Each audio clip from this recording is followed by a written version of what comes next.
Good morning and welcome back to Netroots Nation 2019 Live. I am sitting here with Mary Alice Carter of Equity Forward and Anisha Singh of Planned Parenthood, and we are going to be discussing reproductive health and rights.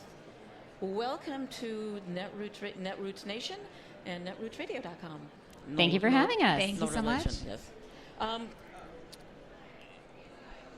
First of all, introduce yourselves. Mary Alice, go first.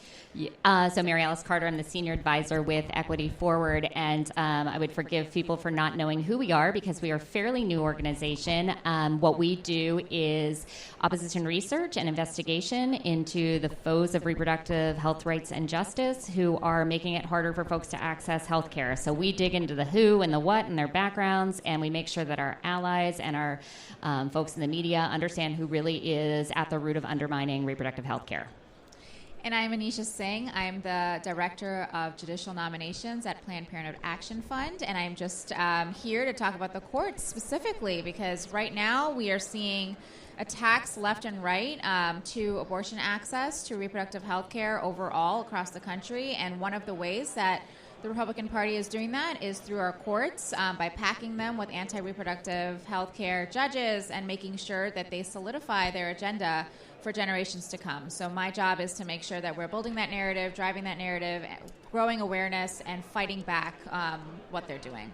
And I would say one of the synergies between our work, between what Planned Parenthood is working on with judicial noms and what we do at Equity Forward is these judicial nominations don't happen in a vacuum. It's not suddenly like, oh, this person looks interesting, let's put them up on the court. It's because there is a strong right-wing, anti-abortion, anti-LGBTQ movement which is pushing to get these folks on the court. And so we look into those kind of folks and lay out their background to kind of give more information to say, like, it's not just this innocent, oh, this person's, has a great history in law, let's put them on the court. It's because of their viewpoints that are so detrimental to health and well-being. That's right, because there's been this pattern for the last 40 to 50 years of just building this bench. And so they have now got an operation going where once someone enters law school and they're conservative and align their views with them, they're grooming them to become a judge and be as young of a judge as possible because these are lifetime appointments. Yeah. So this is going to be individuals that are going to sit on the court for 40, 50 years and build Trump's legacy, build that anti-abortion,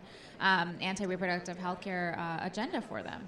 And why is my microphone not working? Oh, it is. I just can't hear myself. Sorry about that. So it's something that, Democrats and independents don't do when Democratic students come into law school. They are not mentored and groomed and shepherded and prepared for that career other than like public defender, really, in my opinion. So it puts the progressives, liberals, and the moderate members of the judiciary, the people coming into law school, at a complete disadvantage because they don't have that type of a network. And I think it also is incumbent upon us women to enter the law, get more women into law schools and to become, look towards becoming, more than just, trial attorneys, corporate attorneys, but judges as well, and have that shepherding and mentoring thing.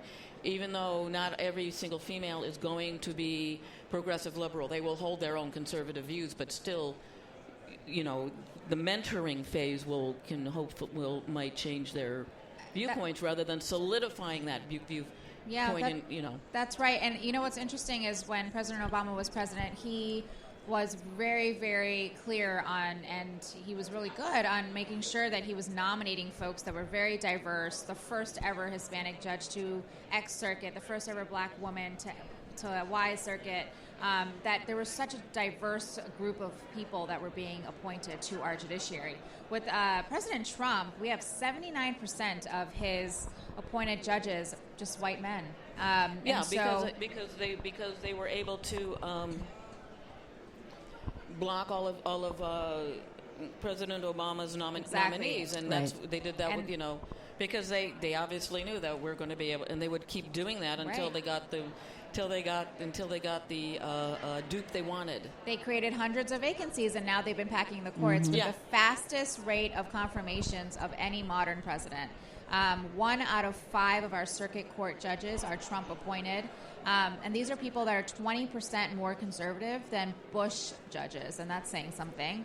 And so we have this problem now where we have a lack of vacancies that are going to be adopted by the next president. And this is why you have individuals like the evangelicals supporting this salacious creature, because he's giving them what they want. Right, and it's very similar to what we've seen at. So Equity Forward has a large focus on the U.S. Department of Health and Human Services. Really, the nation's health department runs Medicaid, FDA, the ACA, and so we've looked at the department there, and it is similar to what's happening in the courts. So at hhswatch.org, which is a website we did where we identified 50-plus folks at Health and Human Services who are anti-LGBTQ, anti-reproductive health care, anti-abortion, anti-birth control, and laid out who they are. And I will say, as much as I do love the idea of having more people of color, women in general in positions of power, what we've also found, and need to be clear about, just having a woman in one of those positions does not guarantee much. Yeah. So we have a couple really nefarious individuals at Health and Human Services who are women who are attacking the nation's birth control programs, attacking sex ed, attacking coverage in the ACA, and it's pretty nefarious. So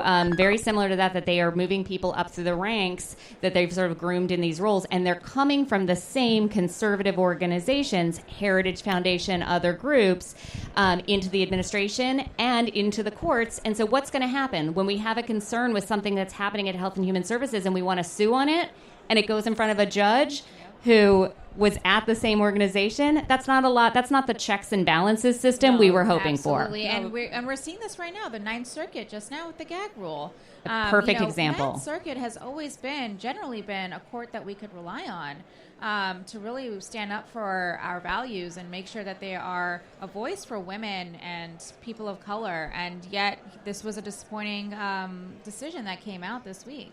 Right, to uphold, and what she's talking about is, saying that, upholding this gag rule and saying that people who get funding through the low-income birth control program, which is run through the U.S. Department of Health and Human Services, known as Title X, that providers who take that money now can't really be open and honest with their patients about abortion as an option if they're facing an unintended pregnancy. You have that rule coming out of HHS, and then you have the judges upholding it. Right. So it really does not feel like the America that we all were told. And let's not kid ourselves. The judiciary has become political. The idea that it wasn't supposed to be, it absolutely has become that way. And this was intentional, right? So Absolutely. Mitch McConnell and others know that their agenda is not popular with the general population, that they know that abortion access is actually popular with the base and that their agenda is not. So what they have been doing is they've been pushing their agenda through state legislators in the states. Yes, because they don't need the... Because what they found is that they really don't need the federal anymore. They just need because they've got control of the states. Right. So they know if they have an executive order that they put forward that it's going to be challenged in the courts. They know that if they put something in the state forward that's going to be challenged in the courts. And so they're making sure that they're securing themselves on the courts level. So just one example real quick. Alabama and Georgia, abortion bans. Yeah. These two states sit in the 11th Circuit. Trump has made sure to put 3 circuit court judges for lifetime appointments, young guys, in place so that if those ever get challenged, they're going to sit and be heard in front of those judges. And that's terrifying. And we have 15 abortion cases right now that are one step away from the Supreme Court. So it's happening now. I think people keep asking me, what's going to happen when they try to dismantle Roe, when they try to overturn Roe. They're doing it right now. They're doing it every single day. And we need to watch and see what they're doing with their judiciary specifically, because it's an eye-opener and it shows you what they're trying to do across the country. And it's just not with that. It's with like other types of health care. We are now once again becoming walking pre-existing conditions. Yes. And this is another issue. How is Planned Parenthood working with trans men and their reproductive health? Yeah, our centers do serve all individuals, and we help the LGBT community as well. We serve them as well. But I'm curious to hear, too, what your organization is doing, especially when we're thinking about being inclusive. Right now, I feel like there are just so many fights that are being fought across the board when we're talking about immigrant rights, we're talking about LGBT rights, we're talking about women's reproductive health, we're talking about reproductive health more broadly, and how we're able to that's why I wanted to talk together. about the reproductive health of trans men, because we really only hear about trans women. And so I see an invisible trans group. And they have their own issues, like, for example, the trans man who turned out to be pregnant, but because he identified and was described as male, they didn't consider the fact that he was pregnant. Right. I mean, we do need to make sure that when we're talking about access to abortion care and access to birth control, that we're talking about anyone who could get pregnant. Yeah. And that is both cisgender women and trans men, and also people who don't identify in any level of the binary. So, so we are sure to center that when we talk about these conversations, and Planned Parenthood has done a lot. I'll speak a little bit to, like, making sure that they are more inclusive with their healthcare. But what I will say from the U.S. Department of Health and Human Services is, when we talk about the attacks that are coming, we sometimes talk about they're attacking trans people, or they're attacking LGBTQ people, or they're attacking women. And I think we really need to be clear about what's happening with this agenda. And this agenda is that there is a very narrow view of these folks on the judiciary, in the administration, of who qualifies as a family, who qualifies as individuals in society. And so really what their vision is of one cis man married to one cis woman, not having sex before marriage, only having sex to procreate. This is their sort of Make America Great agenda. This is how they see the family. And the vast majority of us don't look like that. Exactly. So when we see the attacks coming, when we see the attacks on birth control or all the things, it's really about saying we believe that there are roles that genders play and they should stay in those roles. They don't like the idea of, in any way validating that there are trans people in society. So real quick thing I'll talk about is the Office of Civil Rights, which I will say in air quotes, which people can't see because we're on the radio. The Office of Civil Rights. There's a way to say it. Civil rights. Civil rights, right? The Office of Civil Rights at the Health Department used to be there to make sure that when people were discriminated against for health care, they could go and file a complaint. That office has been reorganized by Roger Severino, who came from the Heritage Foundation. And what he is now using that office to do is to turn it into a law enforcement agency to protect healthcare providers who want to discriminate against patients because they feel it violates their religious beliefs. So, what does that mean? You're a trans person who wants to get a flu shot, and a nurse doesn't like a trans person.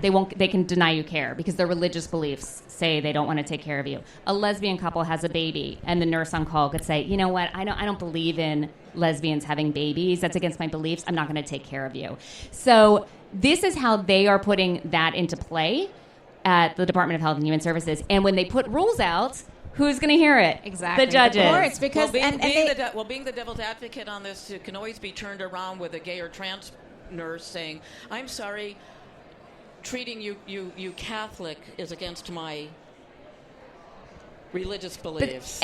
But we don't generally see that, right? What we see, that's actually not what would happen. But I would like to see it happen, because I can guarantee you it would be that rule would be taken away as quickly, because that's how these things work. Yeah. Well, to address what was said, I mean that's exactly right. Religious freedom, they're trying to redefine it with the courts, and by instituting and placing these judges strategically throughout the country on the lower courts and the Supreme Court, they have these cases time and time again that come up that say, because of my religious beliefs, I cannot serve X person, whether it's at a bakery shop, at a cake shop, or whether it's birth control. And by that, they're trying to circumvent the First Amendment, because it only says Congress shall make no law. It doesn't say anything about the states, because they can always say, hey, that's the 10th Amendment. That's like, it devolves to me as a state. That's why the states are able to do the reproductive health care bans. And I know we only have a couple more minutes, and I want to make sure to say this. We have an opportunity right now building up to 2020. As we're building that narrative and thinking about the future we want for this country, we have to be including the courts every step of the way. Because if we want to win, whether you're thinking Green New Deal, Medicare for all, or you're thinking about just protecting Roe, that is not going to happen unless we're also protecting the courts. Because if we want the courts to save us, we need to save the courts. And we saw this happen over the last couple of years where the courts have come to our rescue. Family detention. The lower court saved us from the Muslim ban, and then the Supreme Court did not because we were because they were able to put Gorsuch and Kavanaugh in the courts. We now have an entire religion that has been banned from this country. So we need to be thinking about this really strategically, and whenever we're having conversations about reproductive health care, we need to include the courts conversation because that's what's at stake for generations to come. And where can people go to find more information? So for us at Equity Forward, I think what folks would be most interested in are the 50-plus folks at Health and Human Services who are going after your rights. And so hhswatch.org is the place for that. Okay. And you can just check out Planned Parenthood's Twitter, Facebook, website, easy to find. We have a lot of resources. We also have a blog specifically on how the courts are tied into reproductive health care. And do you have a Twitter? We do. We're at, I always get it wrong, Equity. We are at Equity Forward. So EQUITY Forward, FORWARD. And Instagrammies? We are not at Instagram. You guys are. Yeah. So we can be found on all platforms at PPACT, PPACT. And you can find me personally at Anisha_S113. And I'm at MA Carter 73. Woohoo! And on that note, thank you very much, ladies. Thank you. Thank you. This was awesome.